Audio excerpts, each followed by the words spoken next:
Yeah.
All right, ladies and gentlemen, hopefully everyone is doing okay.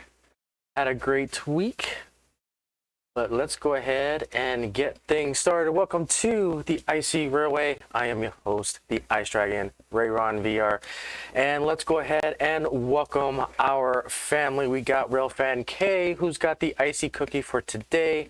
We've got Chuck, we've got Jeff, we've got CLL, we've got Go Army Sleep in the Mud, we've got BCF Parts.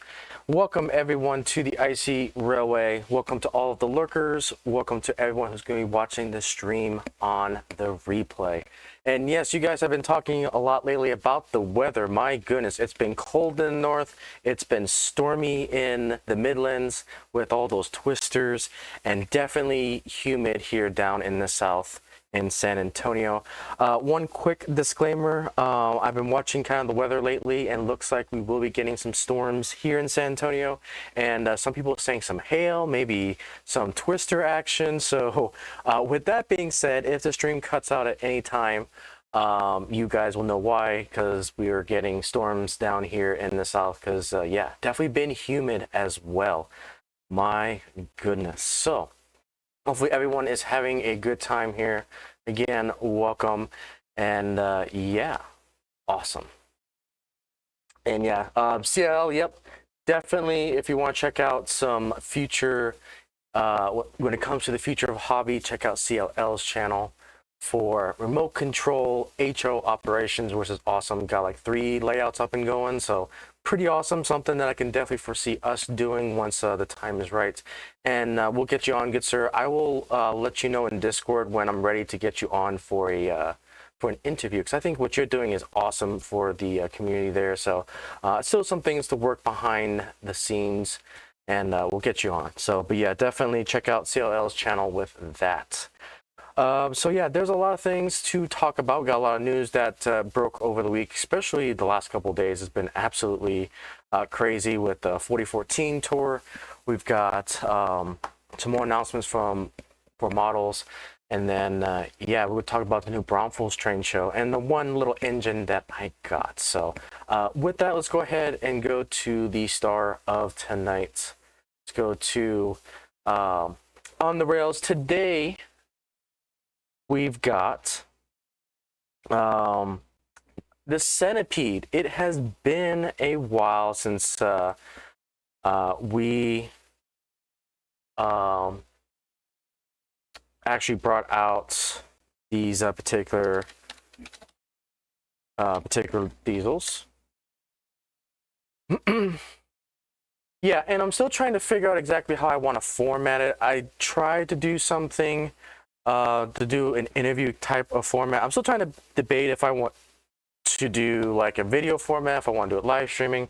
And so I'm still trying to work the logistics behind the scenes on it, because we used to do that. We used to bring people up, but StreamYards, I'm not satisfied with StreamYards, and I prefer Video Ninja. So I gotta kind of refresh myself on how to do that to bring people up, and especially dealing with the audio. The audio was something I was having issues with bringing up a guest. So yeah, Centipedes are definitely a monster of an engine. So on the main, we've got the 2 BLI. They came in a 2-pack Centipede locomotives from the Union Pacific Fantasy Scheme. Obviously, I've always wanted Centipedes, but I never really wanted to get it in PRR. No offense to all those who love PRR, it just wasn't for me.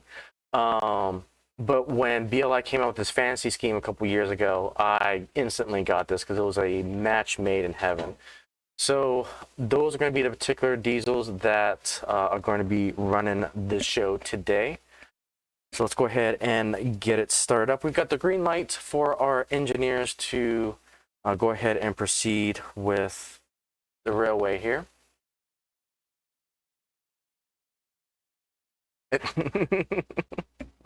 Right. All right, we've got the BLI power car, we've got the BLI Kenefix, and it wouldn't be a stream without our dual cameras, so coming soon, we'll get those up and going. And of course, we've got to run the American Freedom Train. There's so much AFT news that I decided to run the AFT as well. So that's going to be the star of this show.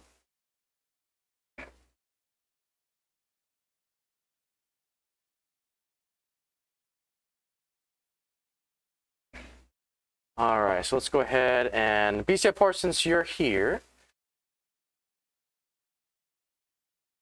we've got your camera up, good sir. It's a little finicky, a little bit tilted, but it was giving me some problems earlier, but we've got it up and going.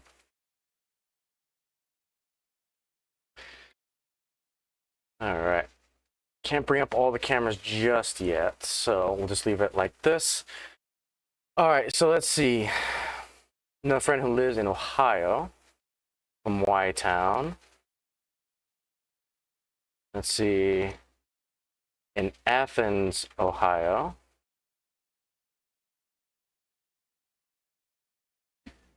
All right, we'll bring up the front camera.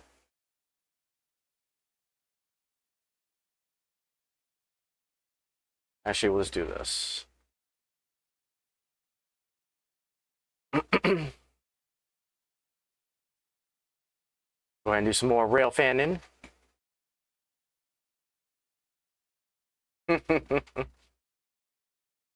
Yeah, we are rocking and rolling. We've got all 4 cameras back. We got the front view, we got the rear view, we've got the cow view, which is basically the cow on top of a roof in the bottom left. And then we got the BCF Parts on the right. So those 4 cameras are fully operational.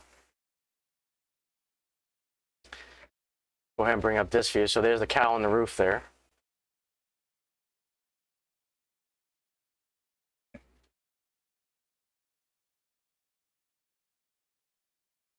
So we'll get that rail fan perspective. Comes our lovely centipedes.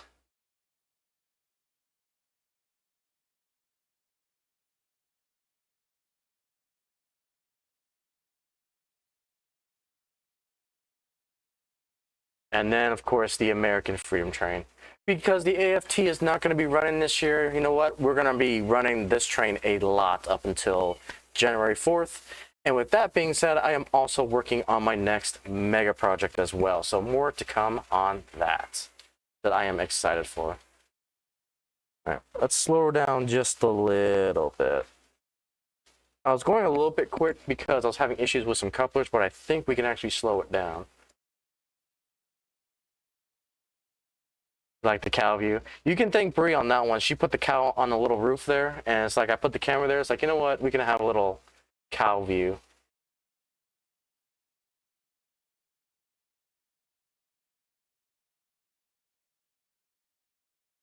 We'll do another pass here as I get our news ready to go.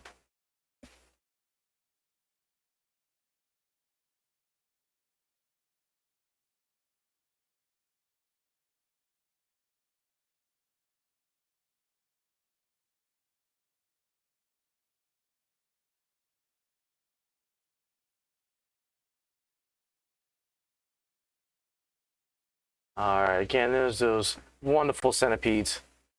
Absolutely ridiculous, and I absolutely love them.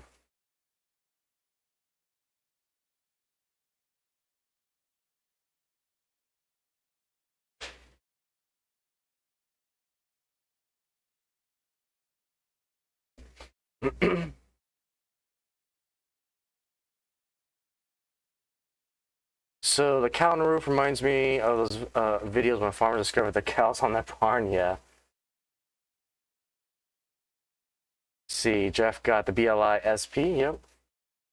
Got like an Easter egg for regular viewers on the stream. Another thing I need to do too is put goats just everywhere. Because I used to play Goat Simulator a lot. Get you guys in the BCF parts here. Make cows your favorite animal. Yep. Let's see. Some undecorated passenger cars, about a dozen freight cars, no locomotives. Yeah, we're getting all the views back. So minus the drone view, we pretty much have everything back up and operational.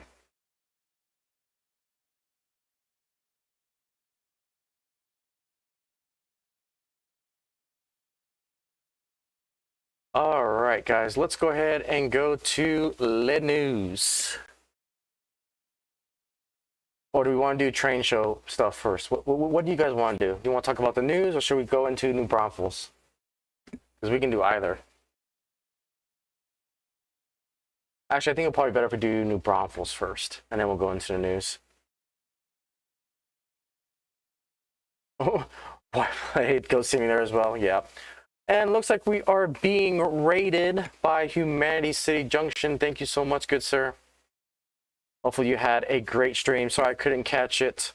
The fiance and I had errands to take care of, so thank you so much. And welcome everyone from Heath's channel. Welcome, welcome. So let's go ahead and talk about New Braunfels first, and then we'll go into the news, because there's some things to showcase. Deep Run Mike, how are you, good sir? Welcome. Saying the news first. I'm gonna kind of do an audible a little bit. I need to do New Braunfels first. So let's take care. Okay.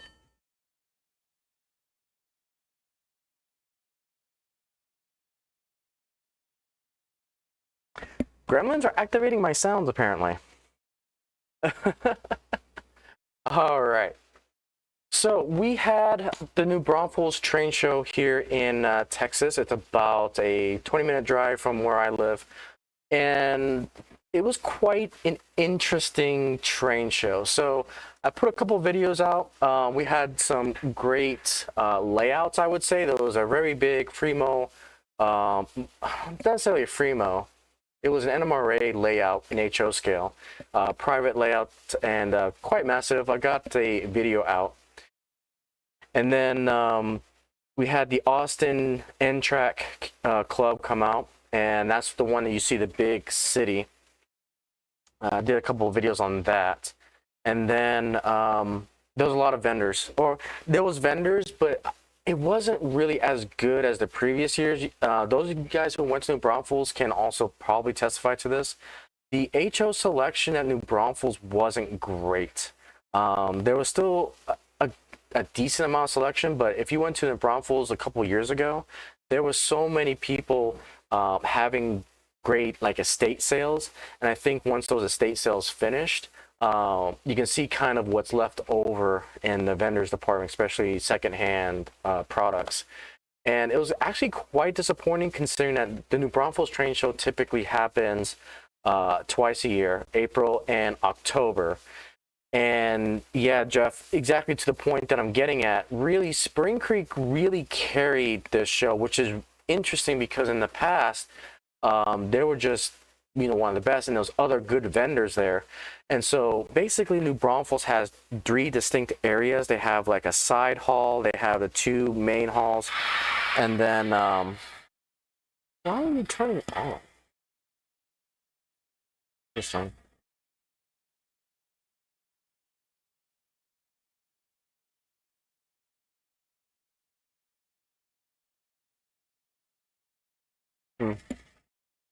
I have to figure that one out. It's going slow enough that's activating sounds. It's weird. But anyways, that is really gonna annoy me. And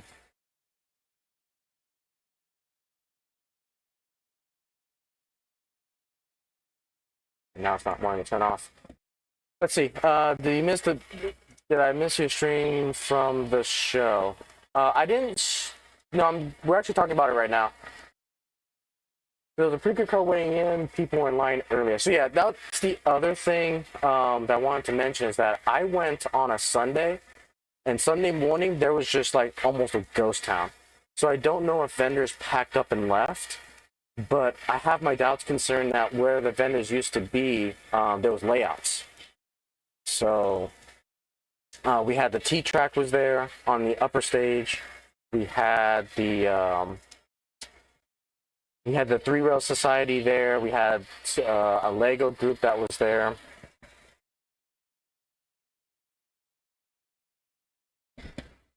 We had, what else? There was 2 G-scale layouts. That was pretty good.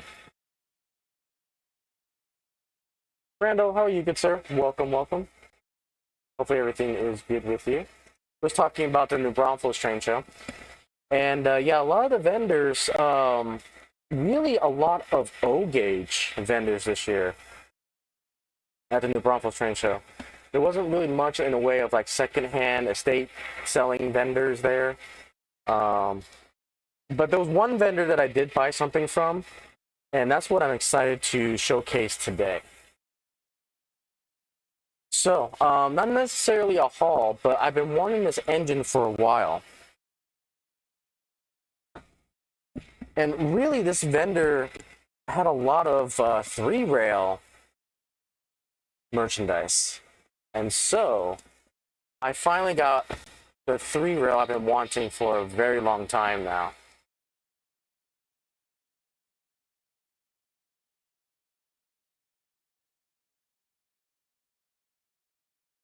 It is the legendary Series CE 6/8 Crocodile. If I put on Vox, I'm hearing background noise when I speak. Okay. It is the engine. The engine is not turning off for some reason. I'm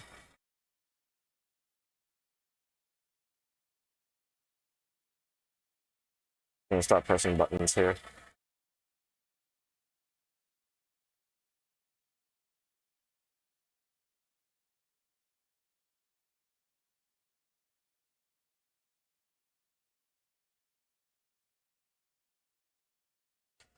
Trying to turn it off.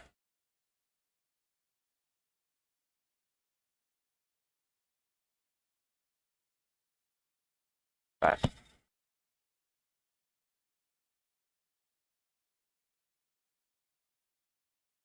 All right, 1 second, guys. I gotta actually rotate. The decoder's acting up.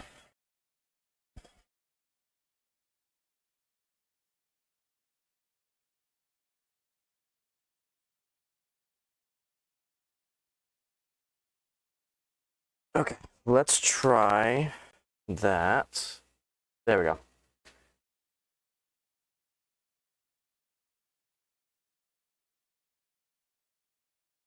Let's see if they'll stay quiet.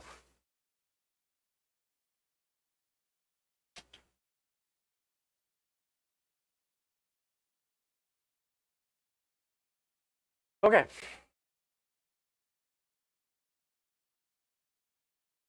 So yeah, this vendor had a lot of great deals when it came to a lot of the Markland stuff.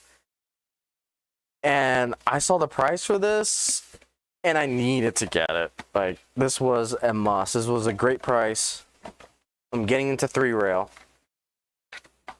And I've always wanted the Crocodile. And I was so jealous when I saw Kato, much better, awesome. When I saw Kato come out with that Crocodile set, it's like, man, I wish I can get that in HO.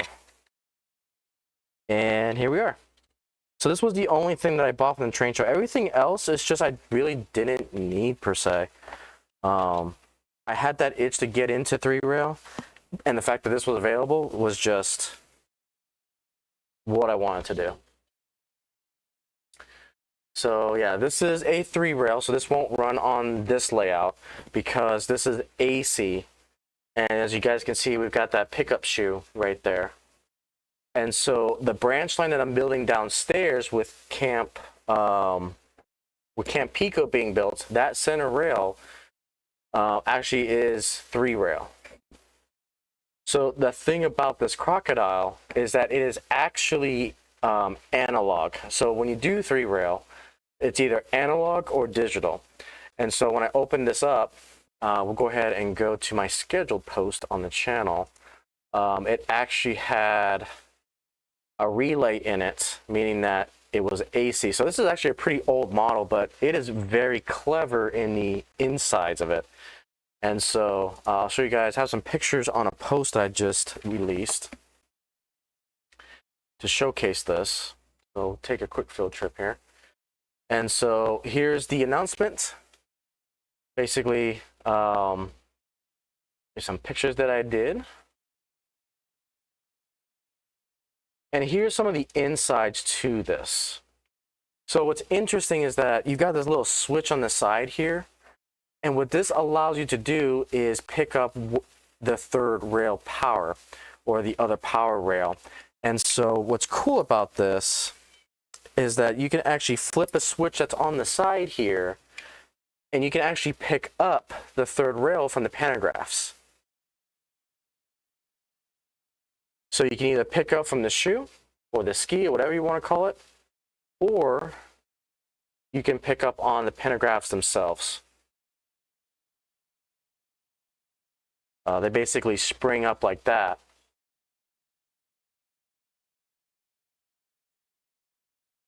And it'll actually carry the current through it. It's actually a very clever design.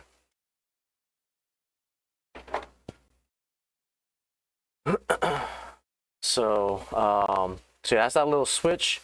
You can see some of the insides here where again, everything is picked up from that top bit, and then it gets picked up right there. One sec. Okay, go ahead. So yeah, again, absolutely love this thing. Let's see, yeah, road crew lost all of their vans except 3. Oh my goodness. It depends on the Venus. Wow, was that because, I'm assuming because of the weather? Yeah, when I opened this up, it was actually, at first it seemed kind of intimidating, but again, I gotta give a shout out to Anthony Dodge, the 3 rail channel. There's a whole bunch of channels that I did a lot of research on, and this all makes sense to me now. So basically, you've got your motor here. It's kind of an older 3-pole motor. This right here is what you would typically see on some old 3-rail engines. You basically have what's called a relay, and on the dial on the analog controller, you twist it to the left of 0 and basically activates this relay, and that's what tells the motor to either go forward or backward. And so it's actually really cool design. Here in the US, we're so used to having that relay switch on the actual DC controller, but here in analog 3-rail, the relay is actually on the locomotive themselves. So in order to convert this, this whole solenoid, the relay gets removed, and the motor basically gets, Markland has this remotor kit that you can actually swap this out for a 5-pole motor, and it'll be a little bit more DCC friendly on the slow increments when you apply power. And then you can put your decoder in here. So again, there's that motor, and there's a Markland kit you can interchange to go from there. But overall, this thing is just fascinating. I learned a crap ton when I opened this up. Very heavy. This is all die cast. Every part of this is metal, so it's actually pretty heavy. But yeah, Anthony does do 3-rail, but his entire layout is digital, and he does the Markland system. And so what I've decided to do, as I said in my post, I was debating which system to use for my 3-rail. If I wanted to go Markland Command Station 3.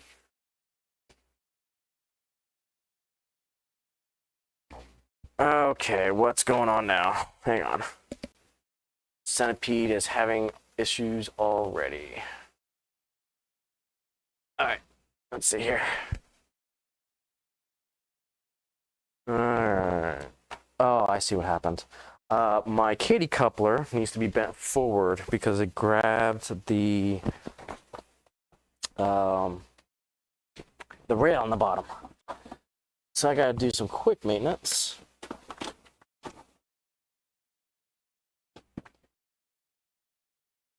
Okay, let's grab our Katy bendy thingy. And let's do some quick maintenance. I thought I had this bent up, but I guess I don't. All right, just bear with me. Get this all fixed.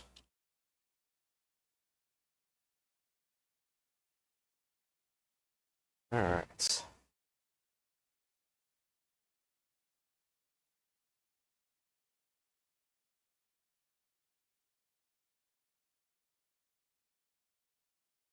All right. Go ahead and do this.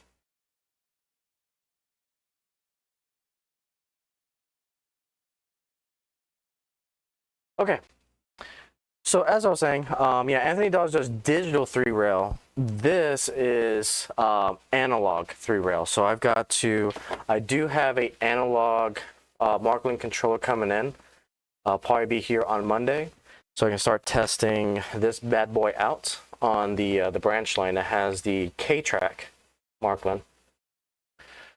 And so I basically made the decision to actually, when I go digital with the 3-rail, I'm actually going to go ECOS, the ESU command and control station for my 3-rail system. And so I'll eventually be replacing the relay and the motor in this Crocodile with the 5-pole motor, along with the 21-pin Loxsound 5 decoder is what I'll put in here. So that allows me to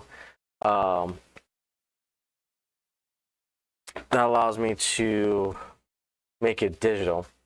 Yeah, exactly. It is. It's just the power is different. So again, think of it this way. You have DC and you have DCC for us in America. For 3-rail, you have analog 3-rail and you have digital 3-rail. Digital is basically DCC, you need a command station, decoders, and all that. And for those of you who are experts, feel free to correct me if I'm wrong, but I think I got an understanding of this. So, but yeah, this is basically, in our world, this is a DC locomotive, analog AC, which I'll eventually convert into digital 3-rail. So that was basically what I got from the train show. Super, super excited to get this underway. But we've officially entered the 3-rail. Let's put this away.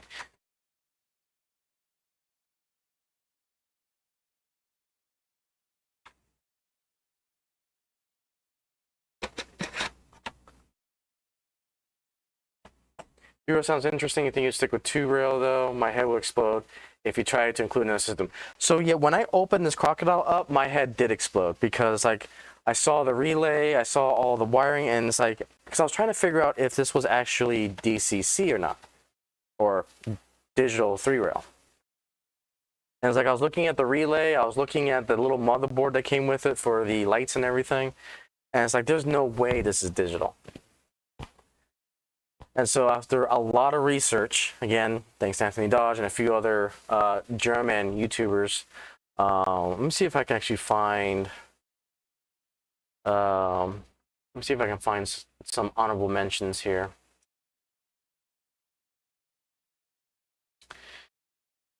So I want to shout them out. Okay. So we've got, and I'm going to mispronounce a lot of these. So we got Rudy's Hobby Channel. We've got Ollie's Motorbahn Keller. We've got Matt's Performance Locomotive. We've got Modelbahn Reviews. We've got the 3rd-rail. We've got the Train Room.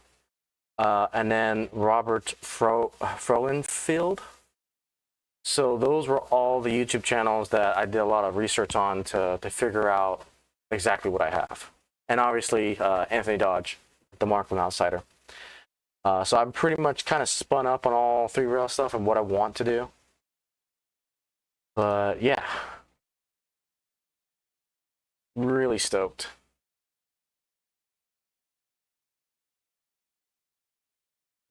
All right, so that is the new Braunfels train show. Again, great layouts, really big epic layouts. Almost all the scales were there except for Z wasn't there, but I think everything else was there. So it was a good show if you really like the layouts. As far as the vendors are concerned, it was not as great. Not as great. Oh, I'm not either. I just did a crap ton of research. But hopefully I'll do some more videos so you guys can get somewhat spun up on what I'm doing on this channel. But I'm excited. I'm excited to dive into it. Okay, let's go to the news.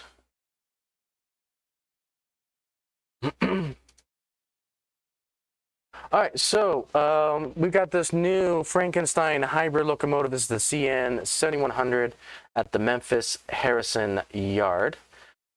Take it for what it's worth. Again, it's a prototype Frankenstein-looking locomotive. This comes from the Railway Consultants LLC. So you can see this beast of a thing.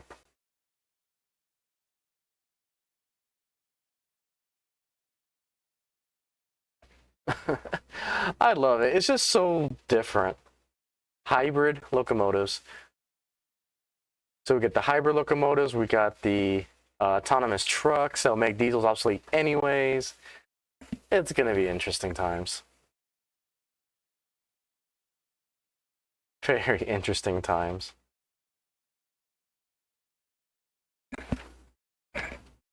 Okay, I see something I need to fix really quick.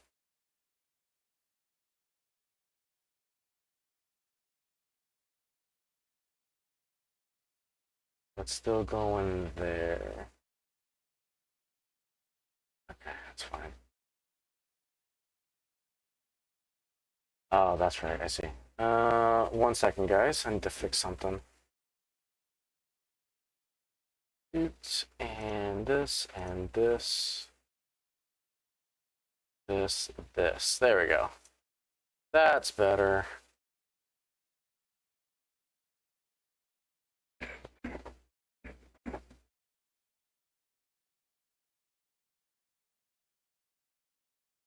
Perfect. Okay. So what makes it hybrid is that it's got batteries. That's all. It has a battery bank.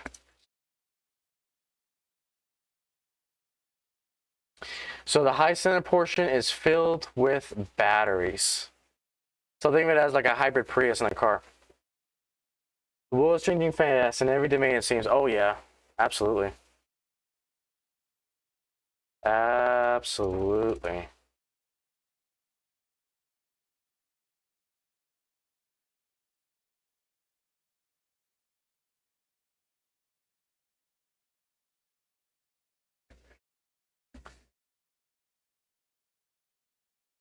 So you used to live in Little Rock. Wow.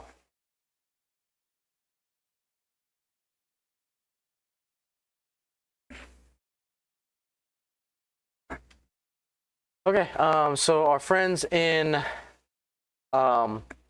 Asia. So this is something I've been wanting to highlight for a while now, is that we're slowly starting to see bullet trains come to HO scale. Kato just recently came out with their bullet train. I'm trying to get that set. It's just going to be a little bit difficult to do. But we're starting to see a lot more of these bullet trains come out. Again, I don't read Japanese, but I've been paying attention to some of these accounts that are showing some of these bullet trains coming on HO scale. And better believe when I start seeing these in the US, I'm going to start grabbing a couple of them. So ours have tested biodiesel, propane, hydrogen, battery, and multiple diesel engines, and yet they all seem to stick with a single diesel. Interesting. Yeah. Yep, so definitely more to come. Hopefully we'll get some bullet trains on the layout.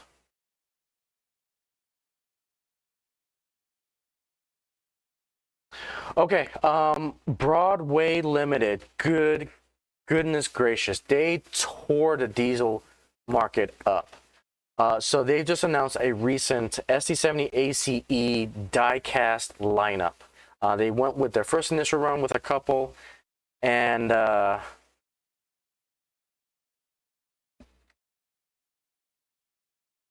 they've done craziness with this. So what's interesting is that the pricing for these is a little high, but again, it is all die-cast, which means they're going to be excellent pullers. For non-sound, the MSRP is $360. For with sound, it's $450. So again, this goes back to the debate of, do you want something heavy? Do you want more details? Like we saw with Class 1 Model Works with their Jeeps that are coming out. And so again, we're starting to see the slow increment of having the prices go up for luxury type of accessories for our models. Landmark 1 will be nice. Also the high Z one, yeah. So we got BNSF, we got CN, we've got the Yellow Progress. We've got the EMD demo units, the blue, gray, and white paints. We got Kansas City Southern, and this is where my wallet starts to scream. We've got the NS Birmingham office in the ACE configuration. We've got the Atlanta configuration as well in the ACE. Beautiful paint scheme. We've got Mopac. And then we got these beautiful Navy fantasy paint schemes. We've got this U.S. Air Force fantasy paint scheme, which is absolutely gorgeous. We've got another World War II fantasy scheme with like the nose art.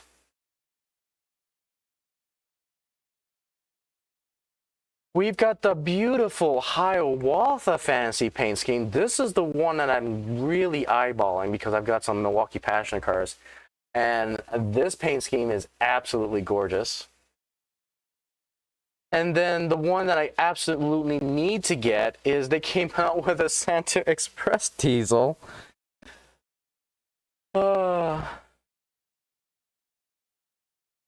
So you know they're going to be playing Christmas music on this. So yeah, sound package includes Christmas music, Santa bells, Santa's voice, and all selectable via DCC CV controls. Oh man, the wallet hurts on this announcement. We've got the Rio Grande paint scheme, and that's the next lineup of SD70 ACE. I'm a big fan of the SD70 ACE. It's my favorite modern day diesel. It just looks appealing, just symmetrically and so forth. Yeah, where's your Army paint scheme? I mean, technically you can go Army Air Corps, because I mean that's what the Air Force was back in World War II. So you got your Army right here, technically.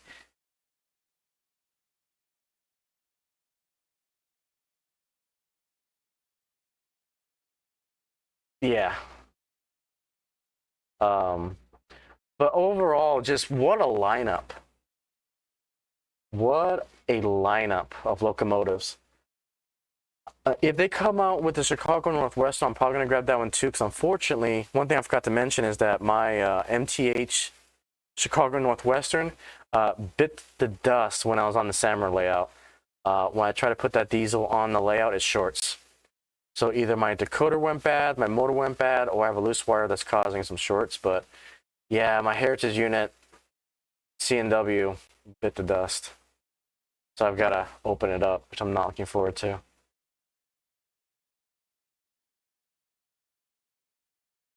Yeah, I knew what you meant. But yeah, I saw this announcement. It's like, oh man, this is good. Absolutely good. For those of you who are in O gauge, Lionel basically dropped a massive announcement. Basically doing a ton of big boy runs. We kind of saw this coming. We got the white wheel, big boy. They have the elephant ears, big boy. They've got this unpainted big boy, which is pretty cool looking. American flag on the side. So yeah, if you're an O-gauger, I'm sorry, your wall is also destroyed as well. Yeah, then the thing is, I don't know if it was because of the layout or if it's because of my diesel. I think it's because of my diesel. I think there's something in there that's loose. But it's just part of the hobby. And if I'm honest with you, if the decoder did go, if it blew and that's what's causing the short, I'm kind of okay with that because it gives me an excuse to just gut the whole thing and switch it over to Blunami. So I think that's what I'm going to end up doing anyway. I'm just hoping the motor is good. I'm praying it's not the motor because I don't like remotoring my diesels. The pain. But yeah, so for you O-gaugers, you get a nice little helping of big boss. Okay, next thing is we've got another conforms to compliance award from the NMRA. So we've got Class 1 Model Works with their particular West Central hopper has matched all of the qualifications for the NMRA. Pretty cool. So I've been following this pretty closely now because I do like the standards that the NMRA puts out. I wish they would come on one out with the motherboards, but that's a whole nother story. But yeah, something pretty cool. Okay, and it wouldn't be an Icy Railway podcast without our weekly new paint scheme that does 10 times better than UP hit. Even our freelance brothers and sisters have better paint schemes than the 1776 Union Pacific sticker and Amtrak. Because I think Amtrak just recently put a sticker 1776 on one of their Charger diesels and called it a day. I don't know if that was photoshopped yet. I'm still kind of seeing if that's actually true. But I think they just put a sticker on it and called it a day as well. You guys can correct me on it, but again, even our freelance community is coming out with some beautiful paint schemes. Like this reminds me of the Mopac Eagle, honestly. So this is from Cody, fresh out of the Benwood shop, 1776. We let the Eagle fly across the OVT system. It is really the golden age of freelancers as well. Absolutely. Okay, going back to across the ponds, we've got some brand new 009 all-purpose wagons. So if I remember correctly, 009 is the equivalent to narrow gauge of 00 that runs on N-scale track. Again, you can see all the offerings here and kind of see the scale to it. I do want to get into, again, I want to get into everything HO scale. So this has got my attention because I do have N-scale track. So pretty darn cool little announcement there. I definitely liked it. When UP70 said, yeah, again, huge letdown. So they also put one on the ACS 64. So that is confirmed. Okay. Interesting. At least they're... We'll go into it. We'll go into it. Okay, so this company in Poland has my attention because it's called PicArt Modulars. They are a company that's making these laser cut modulars, and I've been wanting to get it for this corner, but I'm kind of pausing because I'm kind of focusing on the new branch line.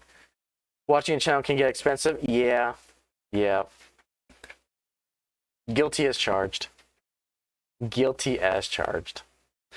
So what this company has done is they've created a way to store those modulars as well, and also provided a moving solution. So those of you who are definitely into the Freemo world, modular world, like I am, this is huge. I just wish it didn't take 6 months for these modulars to get shipped to the US. That's the one thing that I'm kind of, I'm trying to see if I can find some contacts for distribution. But yeah, this is pretty cool. Pretty cool. So if you haven't checked out the PicArt Modulars, highly recommend it. Got some cool things. We got this announcement that Athens is going to be doing yet another Jeep run. Again, we're going to have details galore. Again, just another thing to keep an eye out for. Nothing too crazy. All right, so we got another look at the Commodore Merry Christmas train from BLI. They're really pushing this one, which is interesting. I haven't seen them try to push an engine like that this hard in a while. But again, Merry Christmas. This is, I think, the pre-orders are due by July.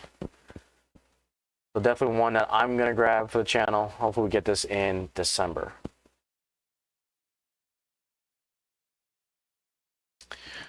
Jumping back across the pond, we've got this TMC store stated that this Helgen product was going to be doing TT scale, and they've officially canceled it outright.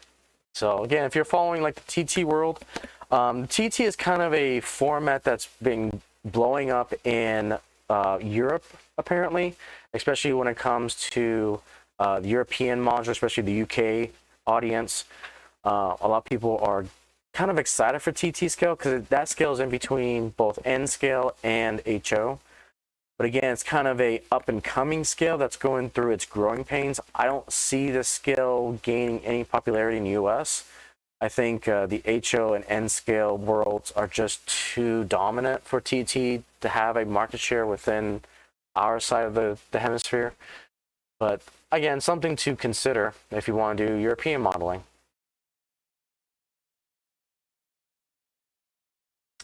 Again, another look at those transportation modulars. This is in the Polish dollar. Interesting solution.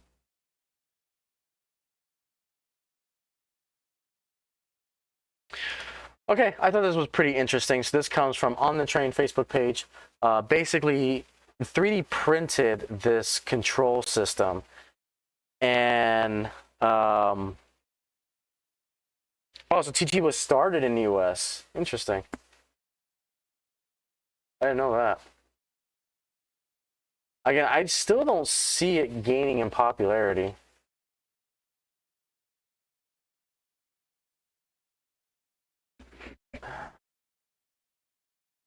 But we'll see. But this is pretty cool. This was a 7.5 gauge layout here, and the guy's literally controlling the train just like a real one.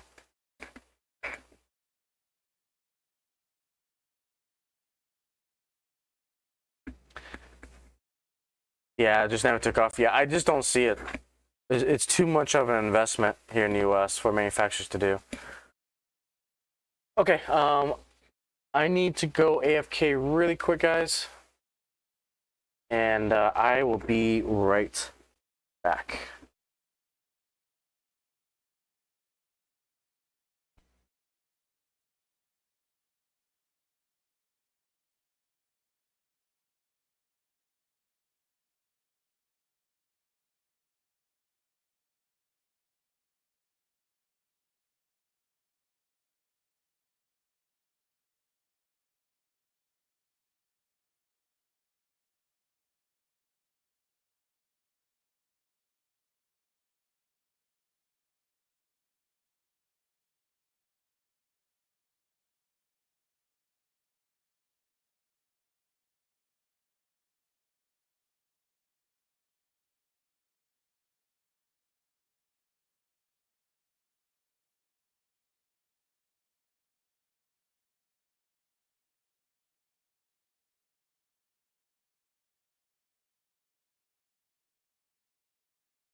Jeopardy.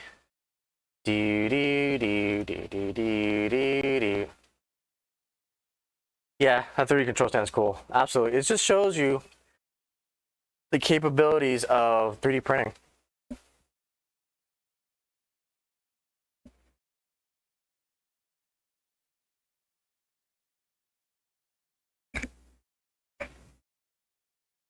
Okay.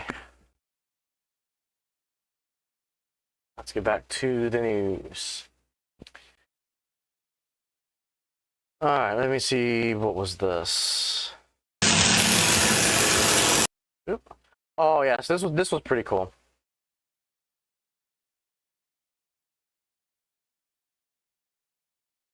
So this was basically a train on the top here that has hooks on the bottom of it. You can kind of see the mechanism here.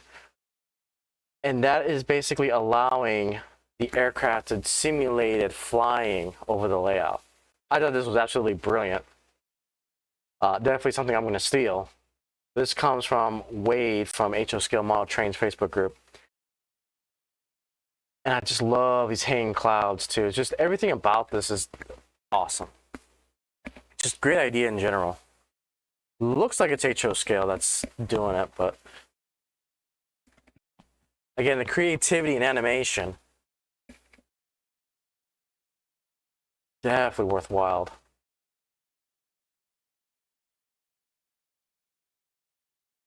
All right, give me 1 second. I didn't mean to do that.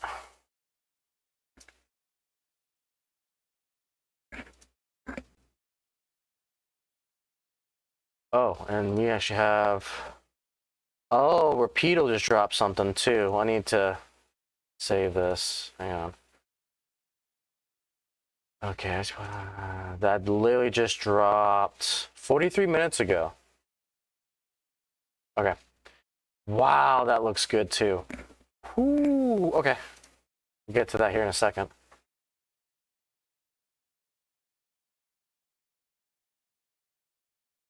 Okay.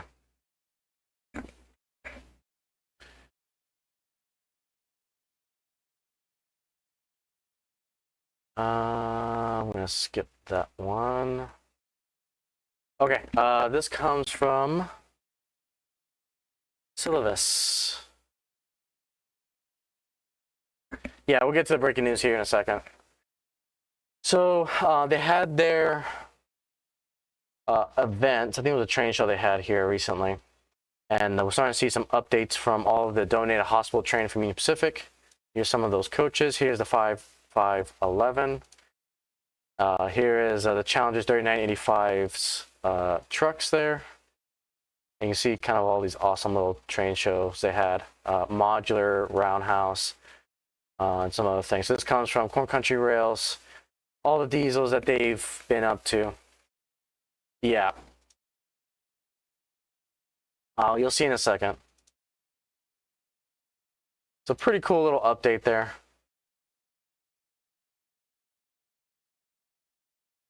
So this is just another perspective of the Monaco at Miniature Wonderland. Again, just awesome what they're doing over there.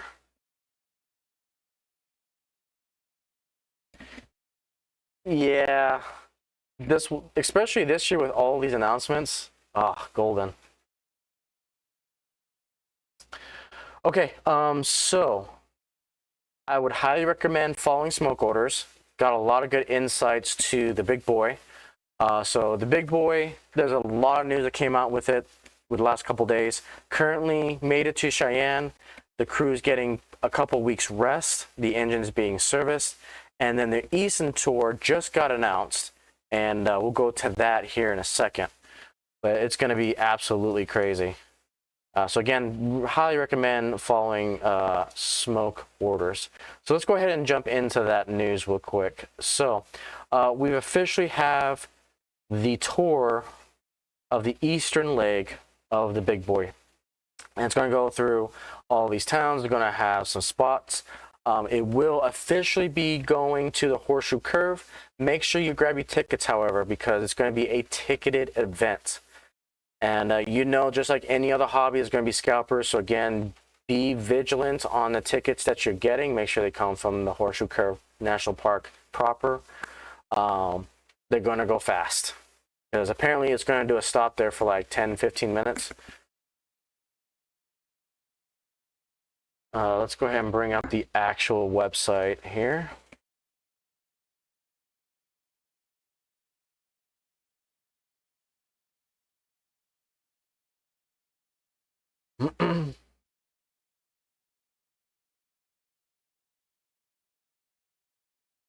All right, let's get into this.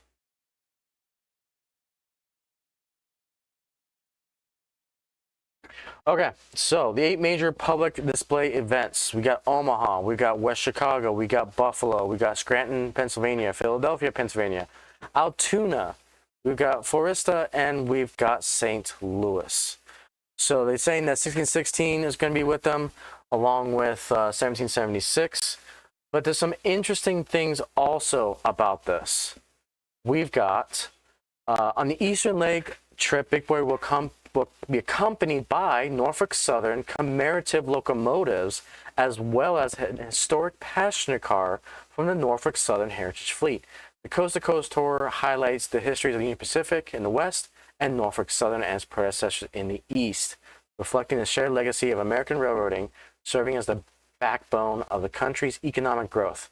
In coming weeks, Norfolk Southern will unveil its commemorative US 250 series. We're getting some 250 from Norfolk Southern. So there's the official announcement. That'll be our next Class 1 railroad. Hopefully they don't screw it up like Union Pacific. I'll still laugh in their face that even NS can do better than UP. So yeah.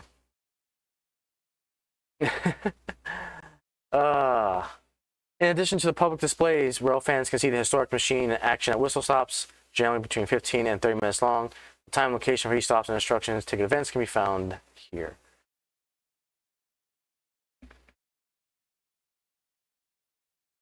So again, here's all of your events.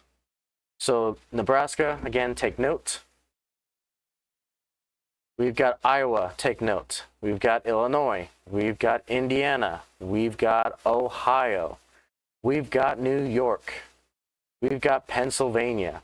Here's the big one. On July 11th, it'll be at the historic Horseshoe Curve. It's a ticketed event. Yeah, no, predecessor, yeah. Probably a typo. Yeah, hopefully NS will do better. We've got Missouri, we've got Kansas, we've got Colorado, and finally home in Wyoming. So there you go, folks. This is a good opportunity to get 4014. So it'll be going through Illinois, June 2nd, July 18th.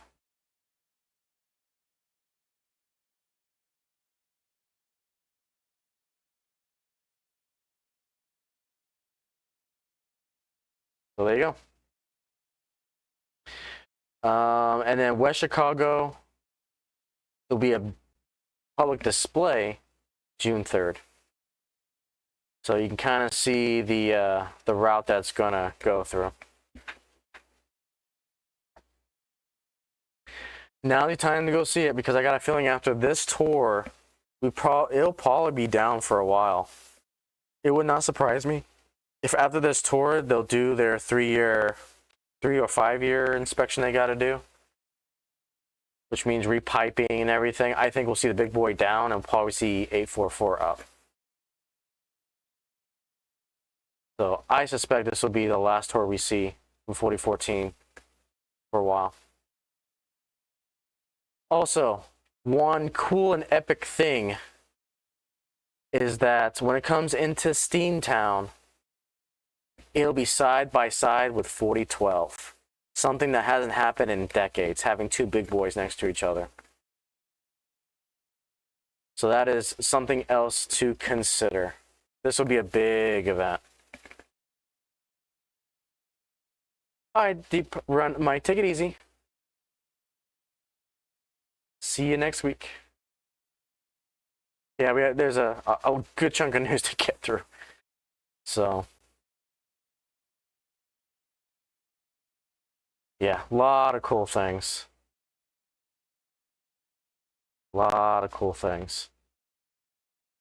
Okay, talked about Silvis. We talked about the Walthers. Do that next time.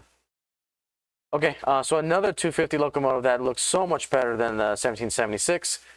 we've got this Minnesota's Commercial America 250 locomotive, which is absolutely brilliant. We've got the B36-7, the St. Paul, Minneapolis on March 8th, 26. Beautiful locomotive. Short lines are showing up.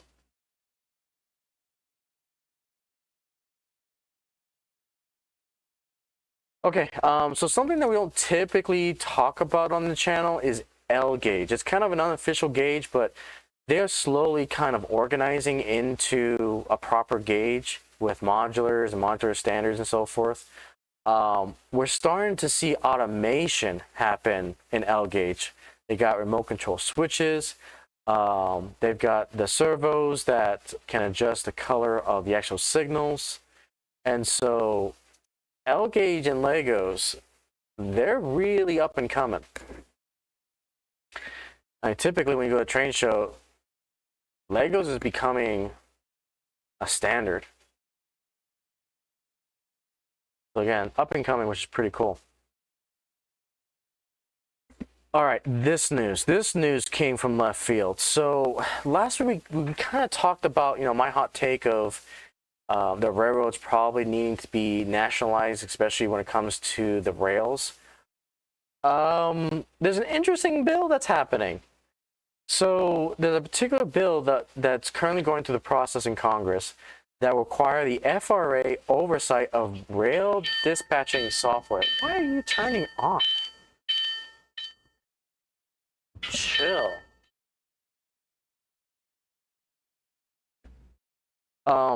So yeah, it will require oversight of rail dispatching software. Again, something we didn't even think about. So 4 House members have introduced a bill that would hold technological companies accountable for flaws in railroading dispatching systems, including bugs that make software vulnerable to cyber attacks. So again, not necessarily nationalizing software, but more of making sure that they're all updated, which makes sense. So this is the dispatching network of the BNSF in Fort Worth, Texas. Wow, that's insane. So you wish Rapido would make a new steam engine? Yeah, I wish they would too. So yeah, definitely interesting. Interesting bit of news there. So once again, we got a bash on Union Pacific. Even the airline industry can do better than Union Pacific.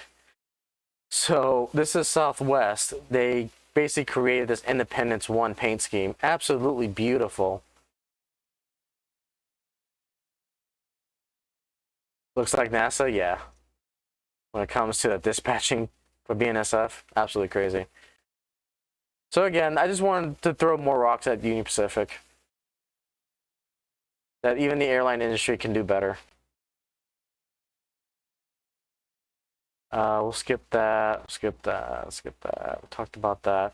And again, once again, even a license plate looks better than the 1776 Union Pacific paint scheme. Come on. Come on, Union Pacific. And this was kind of a big meme that was going around that I absolutely loved. So Railroads who won a participation trophy, random locomotives, slap an American 250 sticker on it and call it good. Love this meme so much. Yeah. Oh man. So from my understanding, there was some rumors going along Facebook. I wasn't sure if they were real because they weren't really official sources, but it sounds like BNSF has got a diesel in the shops right now for 250, and I think they're going to make the announcement soon. I've been seeing that circulate, but I haven't found like an official source, so not necessarily was going to report on it, but it's more of a rumor. Take it as a rumor that BNSF is actually going to do something. Same with CSX. And then we saw that Norfolk Southern is going to be doing it with the UP announcement. So we know that that's actually true. Yeah. It's a perfect railroading meme. Absolutely. Love it. Okay. So for you you guys who don't know, there's a company called Fast Tracks. Fast Tracks basically has these tools that allow you to make your own customized turnout, and they just released their newest piece of metal here that allows you to do double crossovers. This is more for the advanced modeler that want to mass produce a lot of turnouts for cheap. But you can see how much the initial cost is when it comes to Fast Tracks. This one piece costs almost $300, which is insane. But if you need a lot of crossovers for your layout, those crossovers typically cost, I think, between 60 and 70 bucks anyway. If you make 3 of these, this eventually pays its money back in the long term. So kind of high level cost of entry, but when you make more and more of these customized turnouts, you get your money back in the long run. So I think it's absolutely worth it. It's something I want to get into eventually, especially with our number 5 and 6 turnouts. So definitely interesting news. BNF is planning to make 3 250 units. There we go.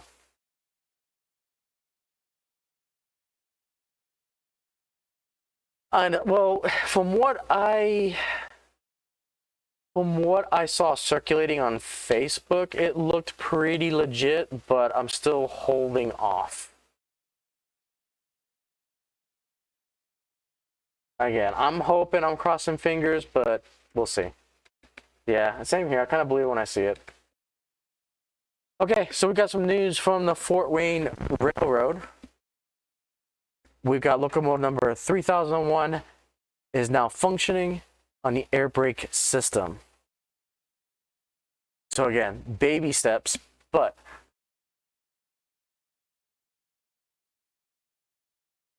we are getting progress. Beautiful locomotive. Again, they're restoring this. Yeah, gorgeous. Okay, let's go to the breaking news that happened just 45 minutes ago.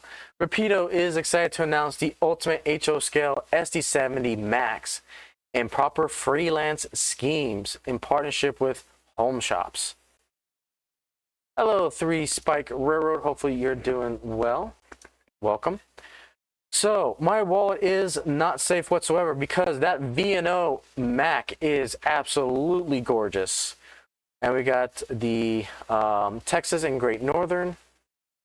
We've got this breast cancer awareness from Michelle Kempema. That looks absolutely beautiful. And then we have the Georgia Road scheme. So I think out of these set, my wallet is not safe because I love that V&O paint scheme and I love the breast cancer awareness. So those 2 are definitely on my radar. So that is our breaking news. More freelance paint schemes. So they're going full ham into freelance railroads. I am all for this. But yeah, that V&O, oh, that V&O looks good. The V&O is one that I really want to get, along with you know, Split Rock. But yeah, absolutely gorgeous. And even for me too personally, I want to grab a couple of the V&O because what I would like to do is re-decal them into Frostline Pacific. Because I love that paint scheme. I love the white and blue. Yeah, absolutely looks good. So that's our breaking news. Yep, we just talked about that. The big boy will be stopping West Chicago and Illinois. Yeah, we just saw the routes. Again, just to highlight, there is les routes.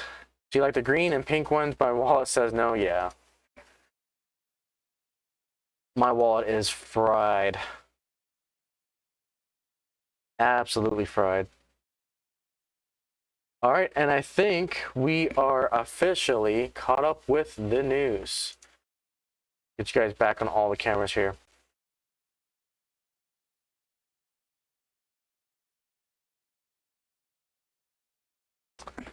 Let's see.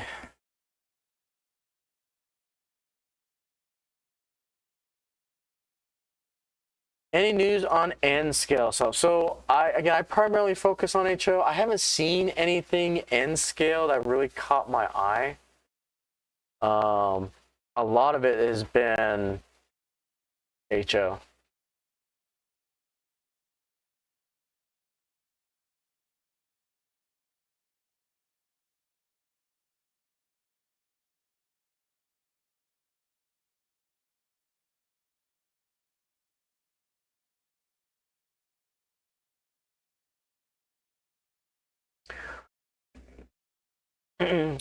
Oh my goodness, around the layout. Welcome.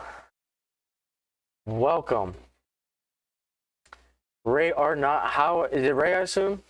But again, welcome. How are you guys doing? Hopefully you are doing well. And a bit of news that Iron Plant Hobby is becoming an Atherin dealer, which has you super hyped. That's good to know. That's good to know. Yeah. Yeah, you're telling us about that you were in N scale.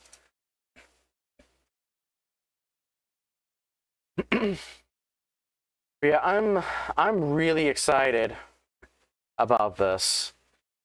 Home Shops is killing it with freelance. I love freelance railroads. You guys know here on the channel I do what I call a fantasy freelance, where my story is dependent on fantasy elements to make my railroad plausible. And so that's why I kind of put the fantasy into it. But the fact that, again, Home Shops is killing it, along with Rapido. Again, Rapido, great sponsor over there at Around the Layout. Again, highly recommend you guys subscribing to that channel. But yeah, we got a great lineup of locomotives from Home Shops. And again, Rapido just coming out with BLI with their SC70 ACE diecasts. I think that was pretty much the highlight for me of the week. Okay, Spexro, take it easy. Take your time. No rush. Yeah. BLI's new diecast lineup, SC7 ACEs. This is where my wallet, like I said, it's going to burst. With the OCSs, the military paint schemes. The Hiawatha looks freaking beautiful from the Milwaukee Road paint scheme. And then my favorite, gotta be the Christmas train. Oh man, just some pretty epic announcements this week on the diesel front. Yeah, and like I said, it was just literally 45 minutes ago. It just literally dropped. I saw that on my feed. I was like, oh, cool. That was perfect timing.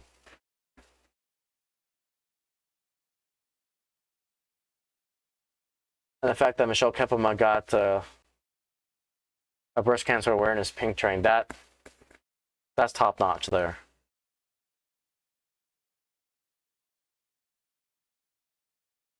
Beautiful. When are these coming out? Let's see here. So we've got US orders. Let's see here. Yeah, me too. I am loving these die-cast metals that are coming out. A little bit more on the expensive side. So again, these diesels with DCC and sound are $360, so about $100 cheaper. But again, these are also freelance, which is, again, pretty cool. We need an epic week for Steam. Yeah, Steam's kind of slowing down a little bit. You see a Christmas train in your future? Yeah, of course. I'm still waiting for the BLI's winter coaches to also get announced. So I've got those on pre-order.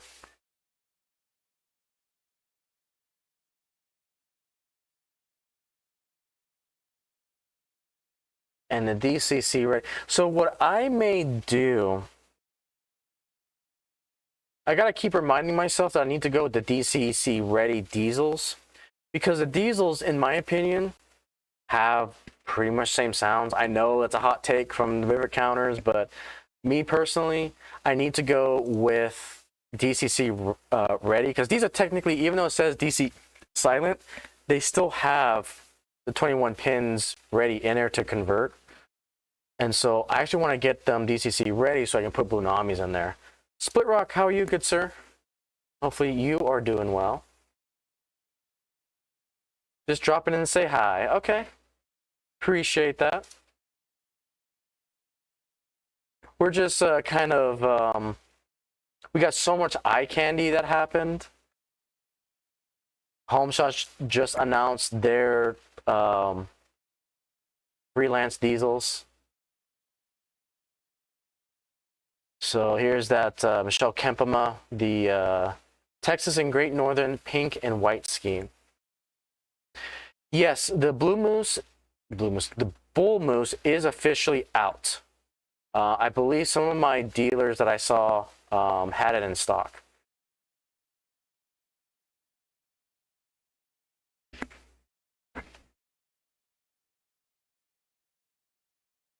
Yeah, beautiful. The Hope, let's see, Hope moves us forward. Yeah. Beautiful.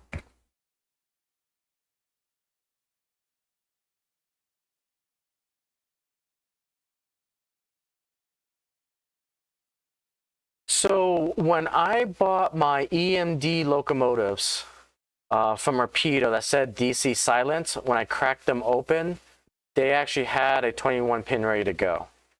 And I converted, I used Digitrax 21 pin decoders in them. Now, again, that was an EMD locomotive. It was a passenger locomotive that converted. These ones, I'm not sure if they have the pin or they have the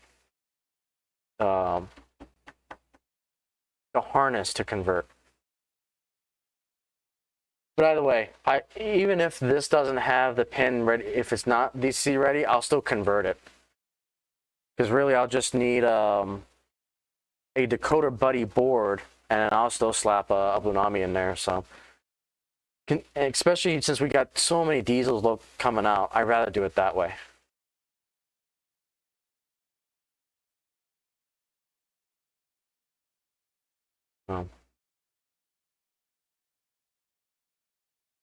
Yeah, this is absolutely gorgeous.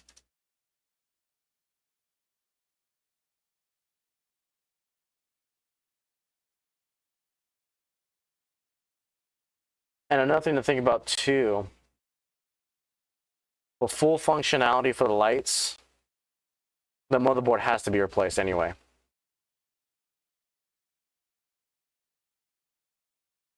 Because it is technically low sound. But even with the coder in there for 360, it's not bad. Again, that's MSRP. That's not even thinking about sales price. Sales price, I would say, probably around the 300 mark.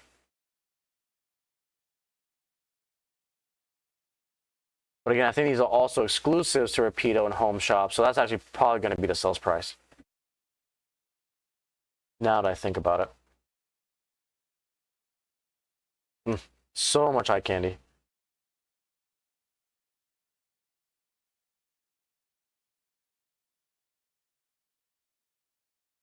Yeah, that V&O. Oof, really nice. All the cameras. Let's get you guys on the train. There we go. Get you guys on board. So yeah, if I have missed any news, feel free to let me know. Kind of a good plethora of announcements. And if you guys are just joining us, I'll actually showcase this real quick. We went to the new Braunfels train show, and I picked up this little bad boy right here. So only got one thing from the train show, not necessarily a haul, but we got ourselves a 3-rail crocodile. So it is analog. I do have a analog controller coming in from Markland. And in the future, we'll go ahead and convert it over to digital 3-rail with ESU.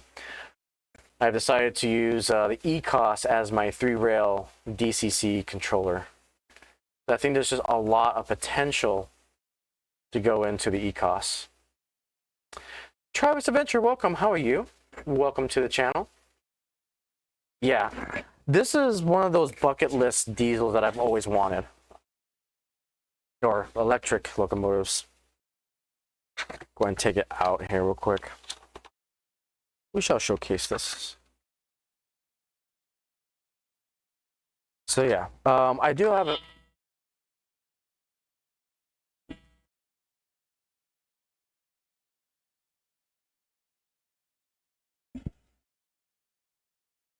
So these Paragon 4 decoders, a little finicky. Sometimes the sound comes on when I don't want them to. So yeah.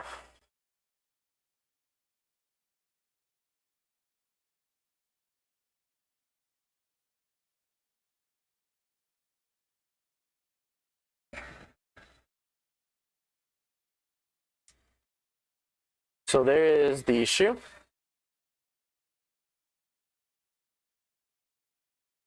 Oh, okay, so acquaintances, awesome. Fellow member of the West Plains Model Railroad Club. Well, welcome.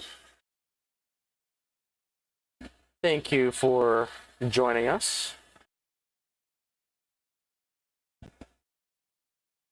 So Paragon, I will admit, Paragon 4s are a lot better than the 3s by a country mile. But I'm starting to notice some quirks with the Paragon 4s. For example, they turn on just randomly when they lose power or go through a short. Yeah, so this is actually die-cast.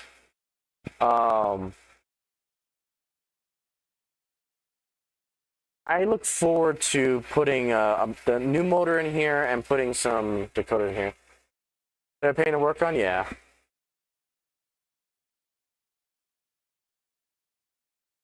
And I keep telling myself I need to buy the stealth versions, but it's like I get spoiled with, well, for $100 more I can just get the decoder installed and I don't have to deal with it.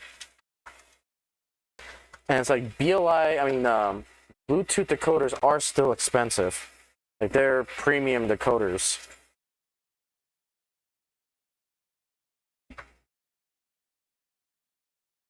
And you also got to tack on the keep alives with them.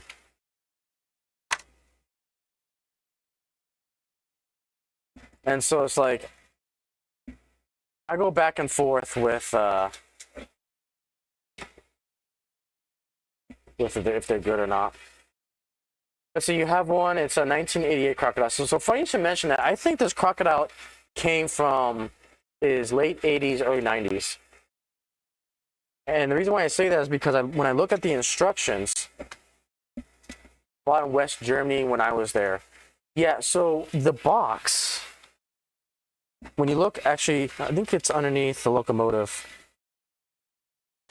The locomotive says made in West Germany. And when you go through the instructions, this thing references, where is it? So your authorized Markland digital dealer will happy to convert your Crocodile into a digital locomotive with a C80 decoder panel.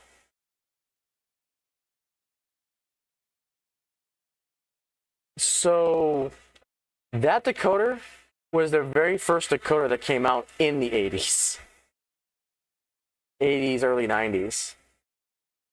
And so, yeah, this is an old model.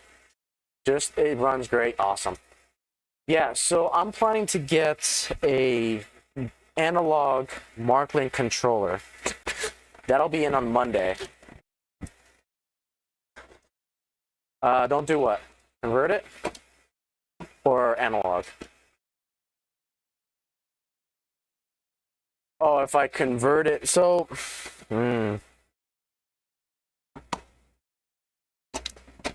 I've seen some people convert it and not convert it correctly.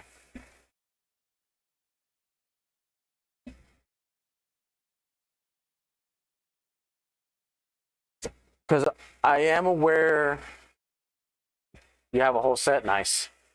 Yeah, so I'm aware of the issues with converting the crocodile. The biggest mistakes that people make is making sure they isolate the motor and the frame from the motor from the actual frame.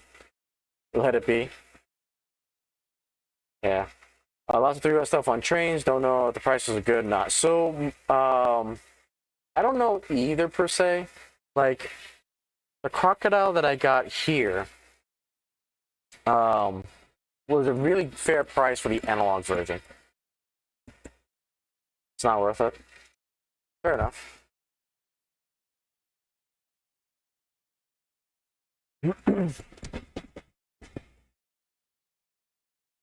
But yeah, the big thing about converting it is you got to make sure the wiring is not exposed, because if any part of the wiring is exposed to the frame, you'll short it. If you don't have like the motor isolated, it will short.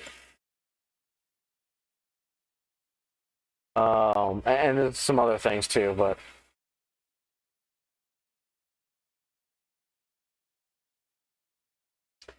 yeah, I'm definitely excited for. I'll consider just keeping it analog, but why do it? So the reason why I want to go to digital is for sound. It is. I've converted plenty of DC locomotives to DCC. This will be my first one. I'll probably attempt to convert it. But first, I want to see if it runs in analog.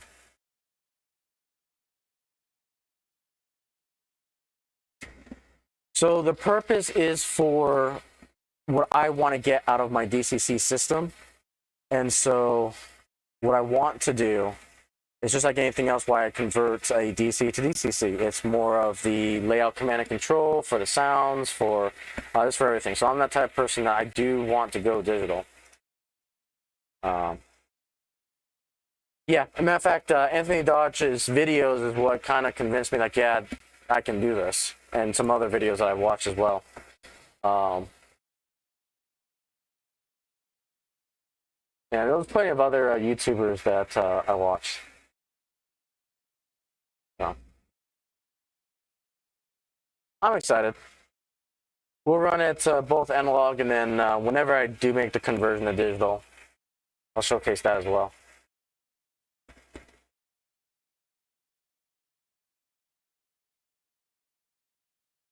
All right. So for my train, it is, it's called La Vue. It's kind of one of those entry-level security cameras. The quality isn't great, but it gets the job done for what I need to. The actual crocodile does not make sounds. In Germany, you've seen it in person. Oh, interesting.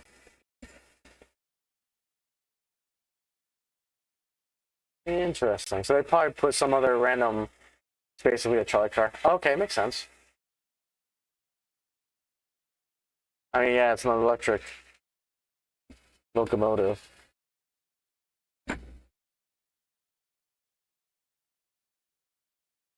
Yeah, we'll see. It just depends on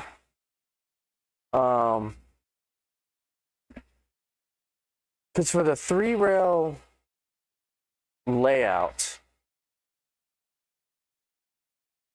I'm going to see if I can work in a way that I can switch it from analog and digital. If I can do it that way, I'll probably keep the crocodile analog, but again, I still got to test it to see if the motor is actually functional. If the motor is shot, then I'll convert to DCC. Because Markland has those conversion kits for it, and it kills with 2 birds with 1 stone.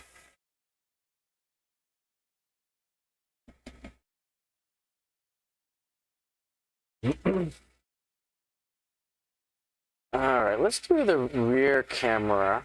We haven't done the rear camera here. The blowers and such, at least the electric locos we saw this time.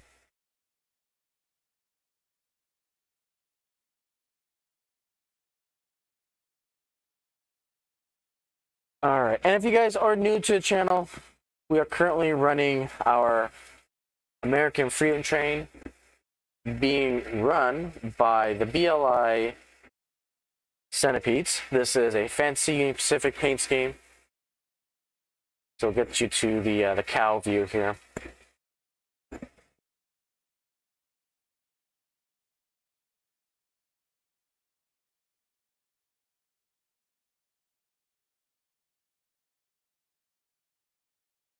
All right, so here they come. Got the A units and the B units. We got some UP cars, a dedicated camera car, and then the rest of the Freedom Train.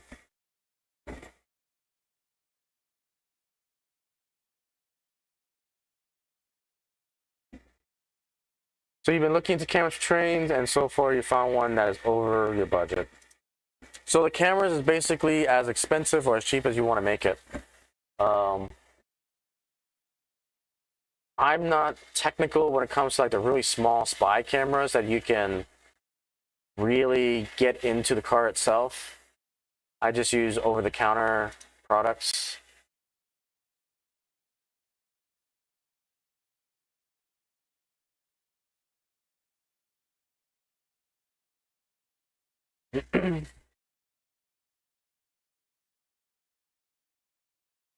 The security cameras are a little bit higher end, but the next generation of cameras that I get for the channel are all going to be PTZ, point, tilt, and zoom cameras.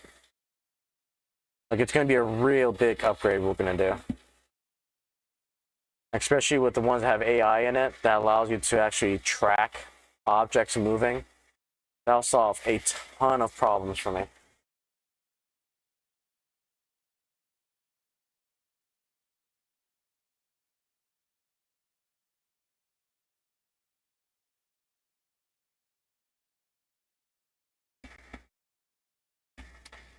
Timothy, welcome.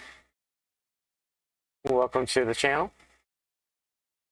Again, we are running our American Freedom Train consist here. Here's our 3 new cameras that we finally got set up. So the top left, top right is the front and rear perspectives on the actual train itself. And then we got 2 rail fanning perspectives. One from the cow perspective that you see on the roof there, and then in the BCF Parts building. Working on getting the quality improved, but for now I'm just happy that it's somewhat functional.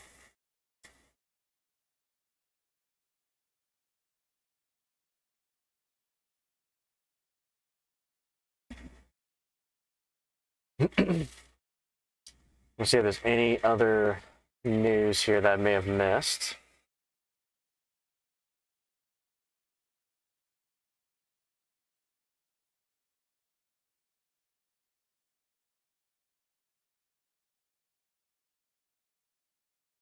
Let's see.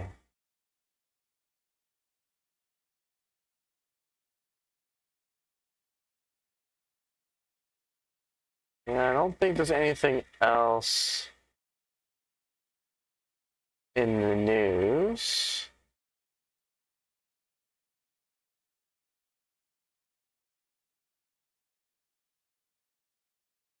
Oh, so as we were talking about the Amtrak, again, I don't know if these are actually legit or not.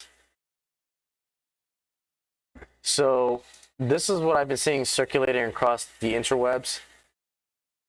So again, here's another Amtrak with the 250 on it. I say take this with a grain of salt. Not sure if those are actually real or not, but just funny.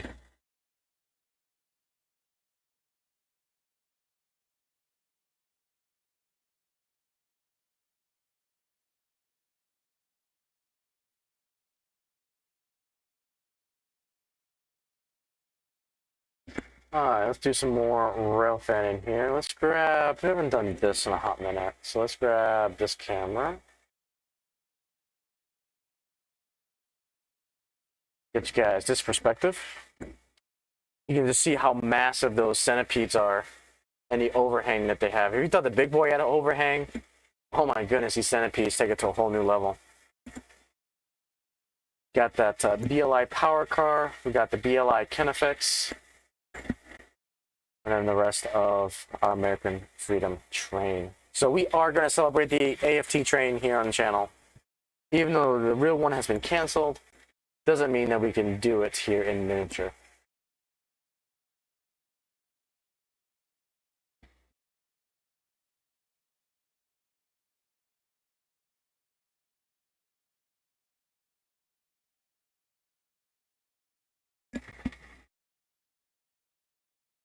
All right, let's get you guys at show center.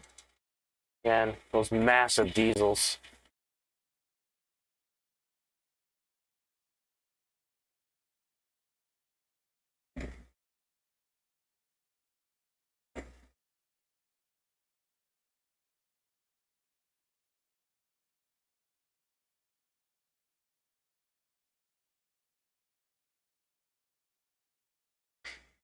Let's see, I'm glad BLI put the stand on a 284 like they did with GS4. Speaking of GS4, when was the last time you run one of yours on stream?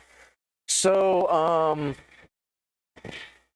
the GS4s, my Western Pacific cannot take the Harbor Points turn. It binds. My Daylights is intermittent around that corner. Sometimes it binds, sometimes it doesn't. And so I don't run a GS4 on this layout, unfortunately.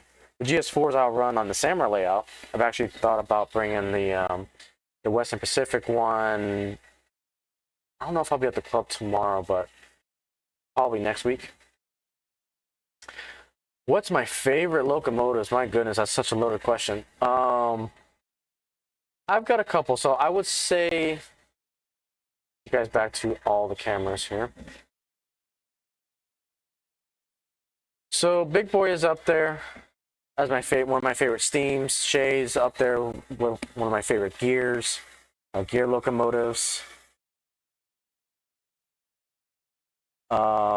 Diesels, I'm a big fan of anything like gas turbine diesels, so I love the Big Blow, love the Veranda, the Gen 1 and 2 of the turbines. The coal turbine, definitely love.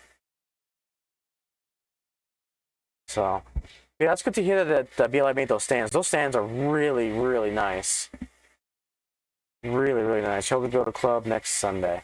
I'll be in Dallas this weekend, so. And depending how the weather is, I don't know if I'll go to Samurai tomorrow, but we'll see. But no, excellent question. And let's open that up for the rest of you guys. What's your guys' favorite locomotives as well?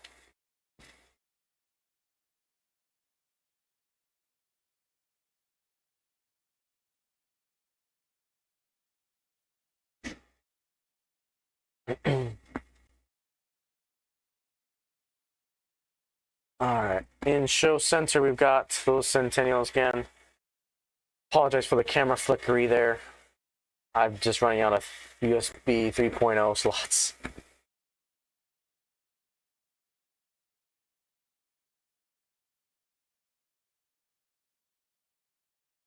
So if you see some of my older videos, I do have, I have the turbines, yeah. You'll be at the club this weekend, you're hoping next week. Okay, fair enough. Yeah, so I've got the Scale Trains Big Blow turbine. I've got a brass coal turbine, experimental UP50.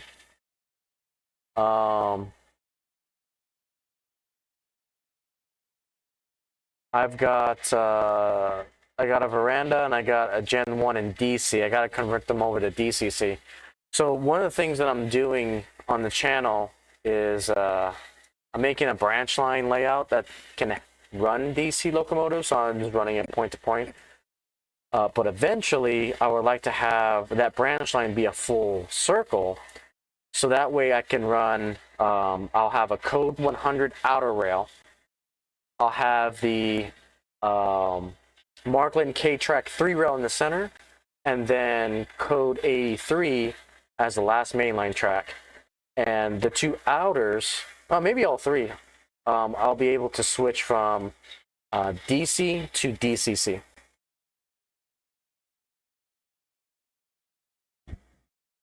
Oh yeah, that's a beautiful paint scheme. That Gulf War Desert Camo SD42. Yeah, 40-2. Oh, nice. Atherin Sun Pacific SD45s. Yep. Very nice.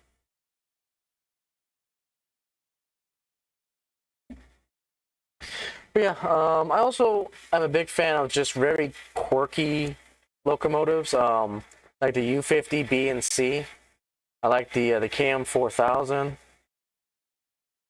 Um, all the U-boats I like.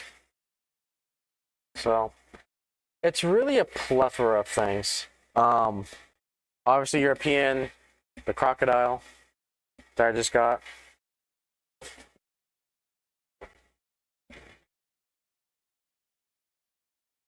So yeah, Norfolk and Western 1218 and the 611. Very solid choices.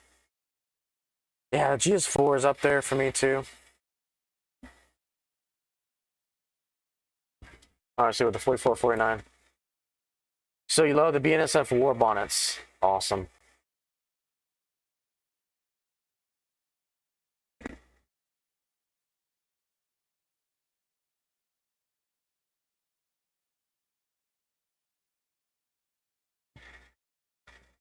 NEC Amtrak. How are you, good sir? Lots of rain in Delaware tonight, almost an inch. My goodness. Yeah, we've been seeing our fair share of weather.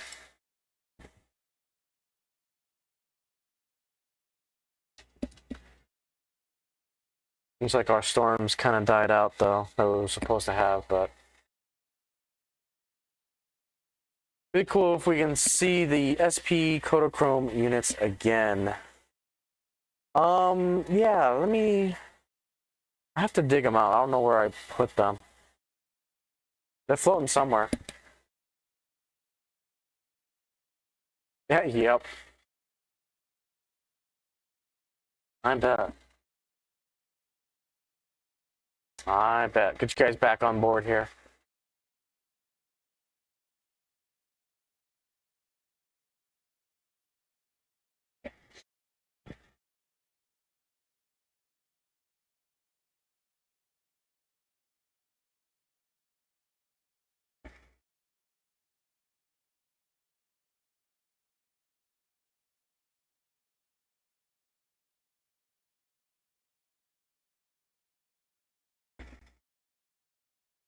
Going through downtown Icyville there. T1A you just got is also getting there. Speaking of that, these guys sending you a picture. Yeah, you did. I can share it on stream if you want. Meant to ask you that earlier, but totally forgot. Oh, I don't know if this is actually gonna work. Let's see. My messenger's been having issues on this computer. Let's see here.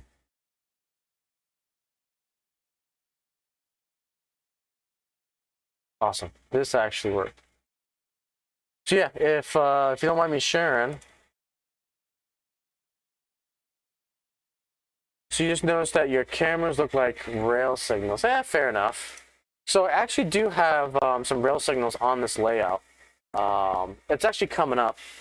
One of my modulars actually has a SE74, and those allow me to actually have signals on the layout. Eventually, this is going to be a fully operational layout where we can actually have ops, and I'll have like a dispatcher, block detection, signals, the works. I just, it's not a primary focus at the moment. Okay, so on your left, you'll see that yellow signal. And actually, I should be able to change that. I just gotta remember what that should actually be a green. I just need to remember what I signed them to.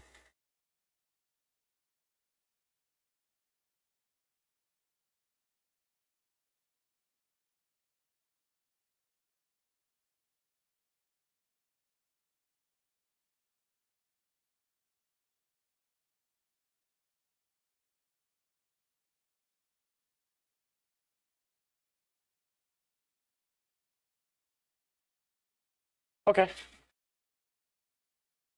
Yeah, I do have signals on the layout. You love the scale trains T4 Givos. Interesting. Awesome. Okay. So let's go to field trips. So yeah, this is the beauty that Jeff just got from the new Braunfels train show. So this is a Southern Pacific Berkshire. Beautiful locomotive.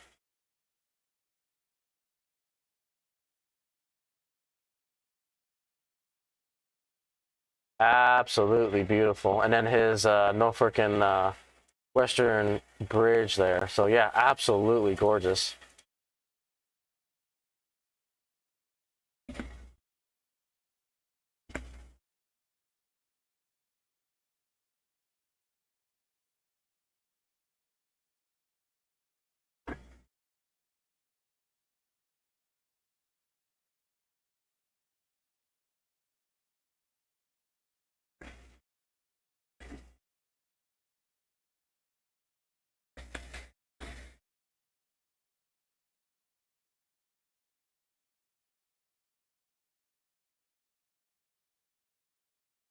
Bring up the BCF parts drive-by here. All right, so you got the Frisco SC40-2 coming for them as well. Ironically, this will be your first ever River Count SC40 for them. All the others, Scales SC40 have been from the operator line. Interesting. Can't wait to see this. So was that a DCC ready? Was that a stealth 284? I think you mentioned something that you were converting it.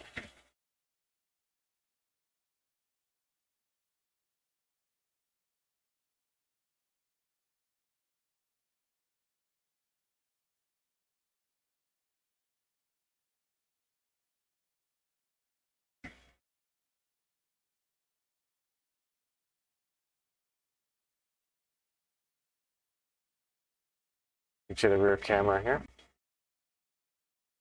Looking at the AFT.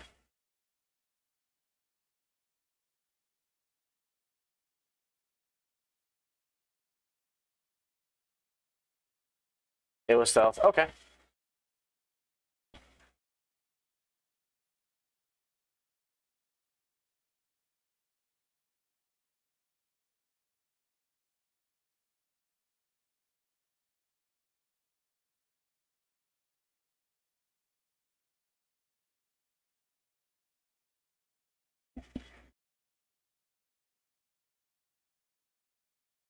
All right, so let's go to the channel. See if there's any channel updates.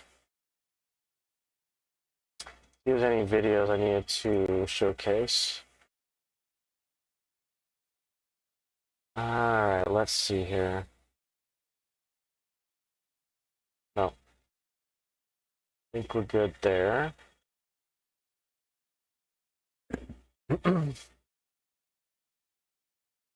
Okay, let's go back to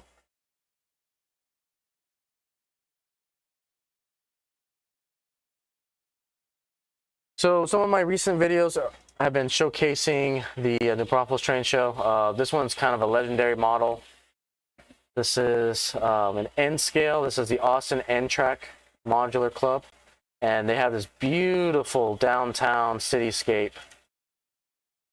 It's just it's such an impressive modular, one of the impressive ones I've ever seen, and their layout was massive. It takes up all this back here. It takes about a quarter of this entire scenic area. So you never owned the BL locomotive. You toyed with the AC6s. You couldn't bring yourself together. Fair enough. No problem, Mr. Parts. I know it's getting late for everyone. I know we're on the tail end here. Appreciate you. Some of my short videos also have some layout stuff from this is that G scale layout that was on an elevated piece of the conference area. But yeah, overall pretty cool. This was also pretty cool, this helix layout. It basically just goes up and down on this mountainside. So can I tell you about the Dragon family top of screen? Yeah, I can do that. So basically, the Dragon family is what I call basically our family community here on the channel. The Dragon investors are basically people who have contributed outside of the stream in some sort of X, Y, and Z form. And so their names go up there.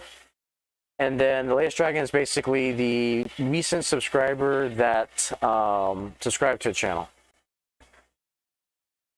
That's basically all the information that's up there.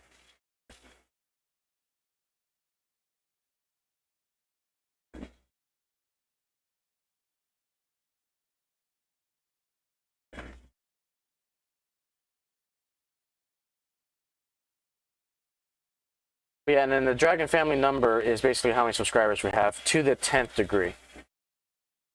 So the actual number of subscribers that we have, actually, before I do that, all the cameras. So the amount of subscribers that we have, so we are 3 away from that ticking over to 8070. So we got 8,067 subscribers for the channel.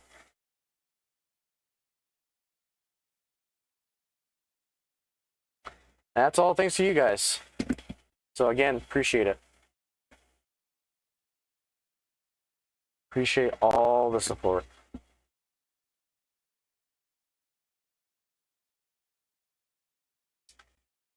I meant to put one, I actually need to put that info on this screen. Analytics. Oh, okay, I can't do that because it's going to chop off the, see if I can do this.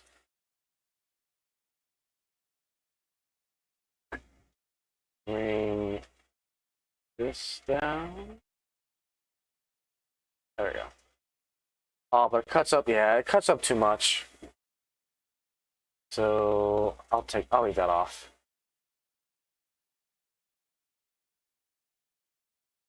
Yeah.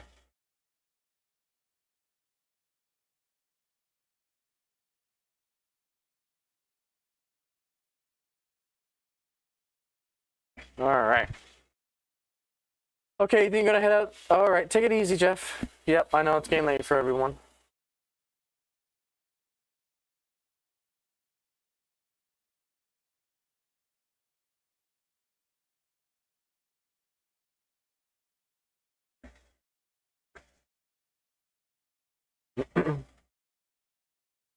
Okay, so yeah, I think that's everything we got all the news. As far as channel updates, I think everything.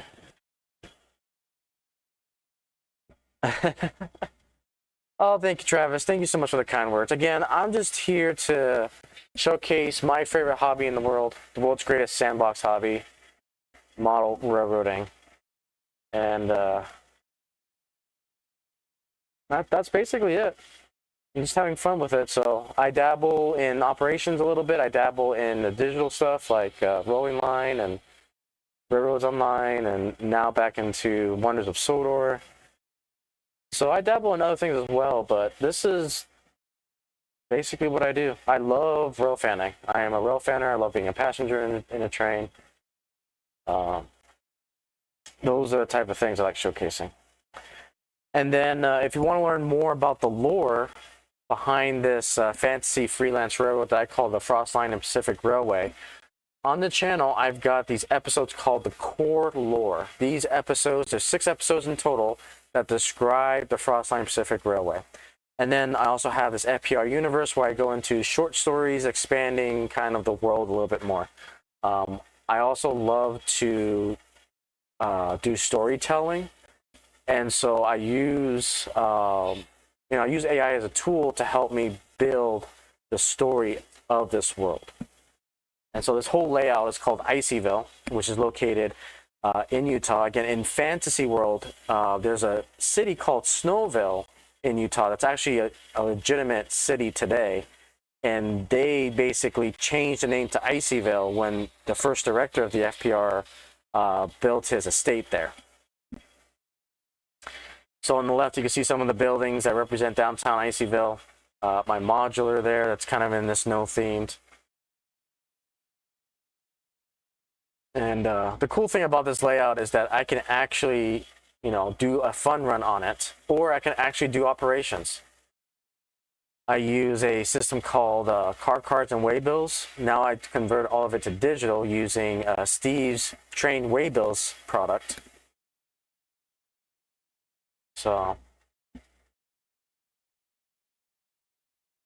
and then now we have a branch line that is going to have DC capabilities, DCC, and Markland 3-rail, or European 3-rail, really. Yep, I agree. Yeah, I'm just one of those crazy people that I love seeing a train go around in circles. I know that tends to bore people a lot, and they eventually go into operations, which again, there's nothing wrong with that. That's the great thing about this hobby, is that there's so many different avenues to go down, so many different rabbit holes to explore. Just for me, I grew up with the train going around the Christmas tree. And so basically this entire layout is a giant circle, and then the computer is basically in the center representing that Christmas tree metaphor. So I literally just have my head on a swivel, and I can go around and see the train. So, all right, go on me, sleeping mud. Take it easy. See you next week. But yeah, so this modular system is a Fremo standards with the track and the electrical work. The bench work is a little bit smaller. These are what we call minimos, 12 inches wide. But it fits perfectly for this loft area.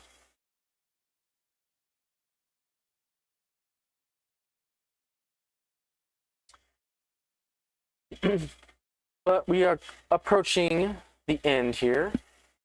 So we'll go ahead and do one more lap around the layout. And we will close episode 73.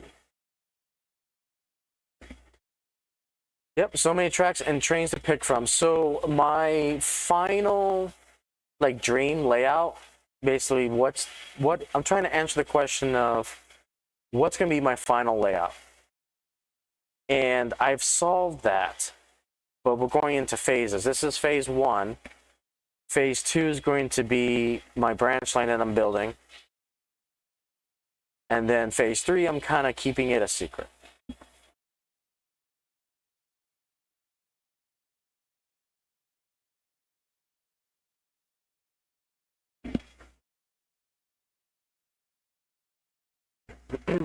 I think for next stream, we'll try to get these signals operational.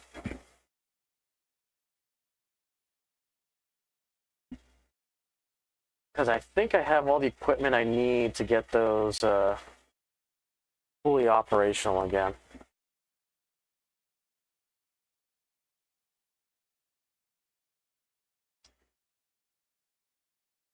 Yeah, so I think the next stream we'll try to get these signals operational. It's currently on the yellow. I gotta see if I can get the green or red. Yeah, I cannot wait to really right, yep, signals. Yep.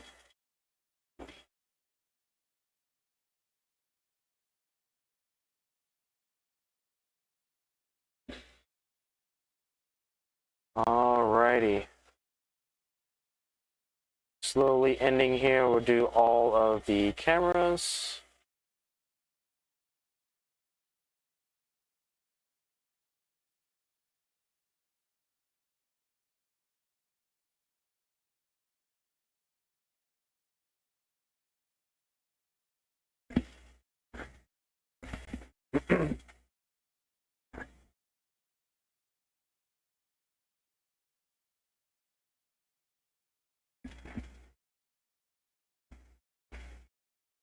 Alright, get you guys back on the showcase scene here. Tell the engineer to go ahead and park it when able.